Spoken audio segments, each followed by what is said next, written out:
नमस्कार दोस्तों, मेरा नाम है आचार्य पंकज शर्मा। आज आपसे एक जरूरी मुद्दे पर बात करने के लिए आया हूं। हालांकि ये मुद्दा नहीं है, ये मेरी भावना है। शास्त्रों में वर्णित है कि भावना में भाव ना हो तो भावना बेकार है, और भावना में अगर भाव हो तो भव से बेड़ा पार है।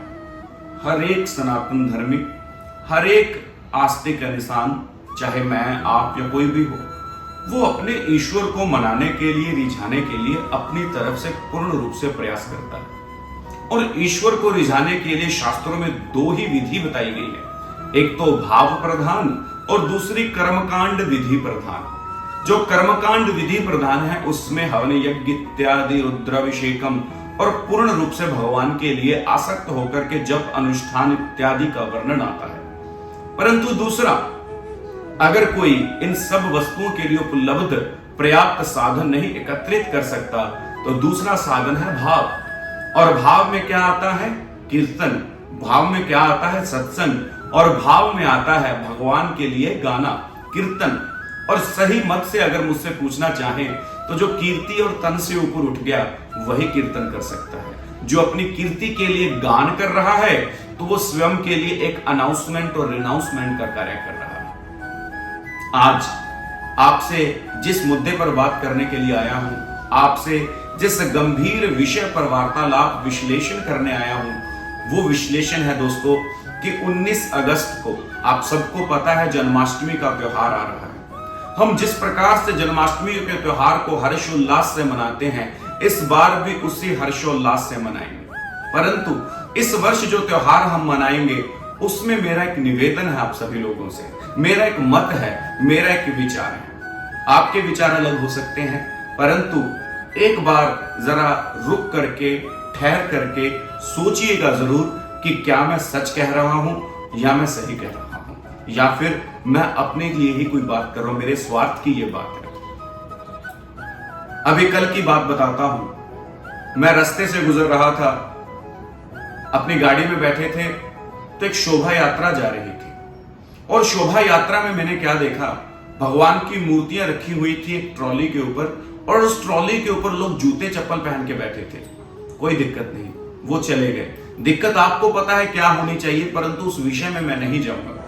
वो ट्रॉली आगे गई। उसके बाद मैंने देखा कि एक व्यक्ति ने भगवान शिव का रूप धारण किया हुआ है और एक व्यक्ति ने ही मां पार्वती का रूप धारण किया हुआ है। और वो जिस संगीत पर नृत्य कर रहे थे, वो संगीत सुनने में ऐसा लग रहा था जैसे किसी फिल्म का गाना हो। और जो नृत्य मुद्राएं वो कर रहे थे नाचते हुए, जो इशारे वो कर रहे थे, और जो लिरिक्स थे, जो शब्द थे, यकीन मानिए उसको सुनकर के मुझे 1% भी भावना की अनुभूति नहीं हुई, मेरे भाव नहीं जागे, बल्कि मुझे कुछ समय के लिए क्रोध की अनुभूति हुई। मुझे यह हुआ कि ये हमारे धर्म का मजाक बनाया जा रहा है, ये हमारी आस्था का मजाक बनाया जा रहा है। जो 8 साल का बच्चा है उसके मन में भगवान शंकर के प्रति जो छवि हम निर्मित करना चाहते हैं, जो आस्था उसके अंदर भरना चाहते हैं, कहीं ना कहीं ये कृत्य उनके बाल मन पर कुप्रभाव डालेंगे।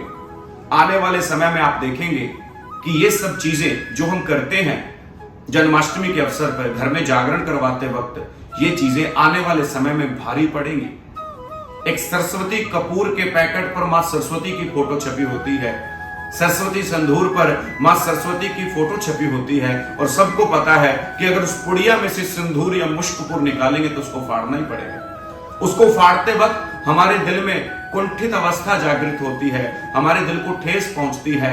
हम बचा करके फाड़ते हैं कि कहीं माता सरस्वती के रूप को ठेस ना पहुंच जाए। और जो व्यक्ति हमारे आराध्या का रूप धारण करके रोड पे नाच रहा है, रंग उड़ा रहा है और अश्लील इशारे कर रहा है, क्या आपका मन कुंठित नहीं होता?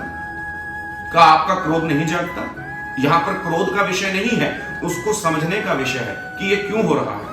पुराने जमाने में जागरण में झांकियों का प्रचलन शुरू हुआ, उससे पहले रामलीलाओं का प्रचलन था। और जो रामलीलाओं के समय से हैं उनको एक बात का भलीभांति जानकारी होगी कि जितने दिन भी वो रामलीला में रोल करते थे, अभिनय करते थे, उतने दिन वो पूर्ण रूप से सात्विक आहार ग्रहण करते थे, जमीन पर सोते थे, अपने घर नहीं जाते थे।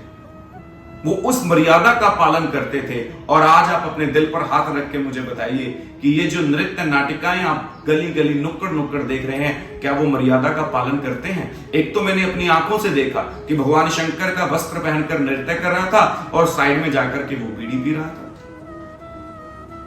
मेरे दिल को ठेस पहुंचती है दोस्तों, और मुझे यकीन है कि आपके दिल को भी ठेस पहुंचती होगी। इसको बंद करना चाहिए, इसको निषेध करना चाहिए।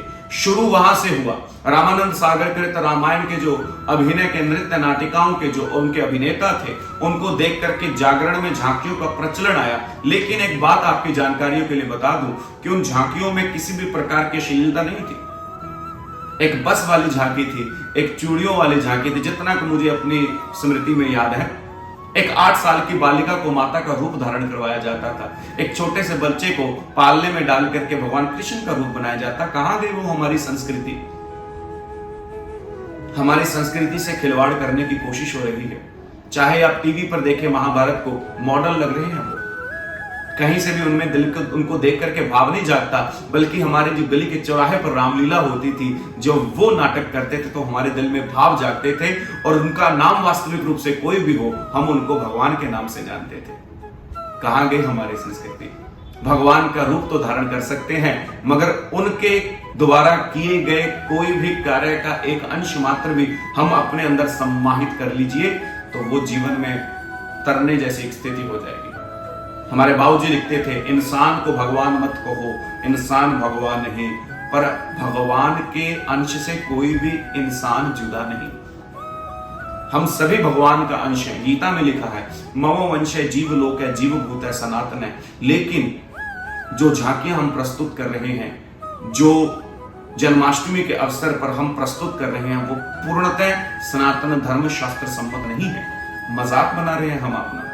तो मेरा आपसे अनुरोध है, आप किसी भी समिति सदस्य को जानते हो और अगर आपके उस बैनर के नीचे लिखा हुआ हो कि यहां पर झांकियां प्रस्तुत की जाएंगी, एक बार अपने दिल को टटोल लेना, एक बार अपने मन को टटोल लेना कि क्या हम सही कर रहे हैं? क्या हमारे भगवान इस प्रकार से नृत्य करते थे? 8 वर्ष की आयु थी भगवान श्री कृष्ण की, 8 वर्षानी आयु जब भगवान ने नृत्य किया, और वो 20-20, 25-25 साल के, और किस प्रकार से अश्लील हरकतें करते हैं आप सबको पता ही है, बताने की आवश्यकता नहीं है। तो जरा अपने दिल से सवाल पूछिएगा, क्या कर सकते हैं हम? नृत्य कीजिए, नाटिका कीजिए, भक्त बन करके कीजिए, भगवान बनकर मत कीजिए। भगवान शंकर ने थोड़ा नृत्य किया था, उन्होंने तो नटराज बनकर के तांडव किया था, उन्होंने तो जहर का प्याला भी पिया था, उन्होंने गले में भुजंग भी धारण किया था। क्या हम कर सकते हैं? हम उनके दिशा निर्देश पर चल सकते हैं? वो बन नहीं सकते, जिंदगी भर नहीं बन सकते। तो मेरा आपसे दोबारा फिर बार बार ये अनुरोध है कि जरा जरूर सोचिएगा कि क्या हम सही कर रहे हैं। तो अब करना क्या है? जो प्रोग्राम आपने बुक किए हैं आप उसको कंटिन्यू करिए, लेकिन उनको कहिए कि कोई भी भगवान का रूप धारण नहीं करेगा, बल्कि भगवान के भक्त का रूप धारण करके आप जैसा भी नृत्य कीजिए। हालांकि वहां पर भी आपको मर्यादाओं का और नैतिकता का पालन करना आवश्यक है, लेकिन भगवान का भक्त बनकर के आप जैसा मर्जी कीजिए, क्योंकि यहां पर भाव दिल में जागृत होना चाहिए मित्रों।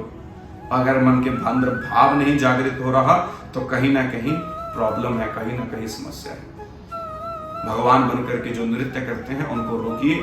आप अपना भी अनादर कर रहे हैं और आप जाने अनजाने में सनातन धर्म को बहुत बड़ी ठेस पहुंचा रहे हैं। इतना मैं आपसे कहना चाहूंगा। पटियाला में सभा बनी है, वहां पर किसी भी प्रकार के देवी देवताओं की झांकी को निकालना पूर्ण रूप से प्रतिबंधित है। पंजाब के कई शहरों में यह है, राजस्थान के कई शहरों में है, परंतु हमारे हरियाणा में, दिल्ली, चंडीगढ़ में यह प्रचलन आम है। जरूर सोचिएगा इस विषय में कि क्या होना चाहिए। भक्त बनकर के आप कुछ भी कीजिए, कोई समस्या नहीं है, लेकिन के भगवान का रूप धारण करके, भगवान की छवि को धारण करके हम क्या कर सकते हैं। इसी वीडियो का पार्ट 2 आएगा, जिसमें मैं ये दिखाऊंगा कि किस प्रकार भगवान का यहाँ पर तो झांकियों वाले रूप धारण करते हैं, और कई लोग भगवान का नाम लेकर के ही कि हमारे अंदर भगवान है, उस विषय में भी मैं टच करूंगा। दूसरी वीडियो में आप ये देखेंगे। फिलहाल के लिए आपसे यही अनुरोध है कि इस जन्माष्टमी को साफ सुथरे ढंग से मनाएं, और 19 तारीख की जन्माष्टमी को आपको बहुत बहुत शुभकामनाएं, बहुत बहुत बधाई। हरे कृष्णा, हरे कृष्णा।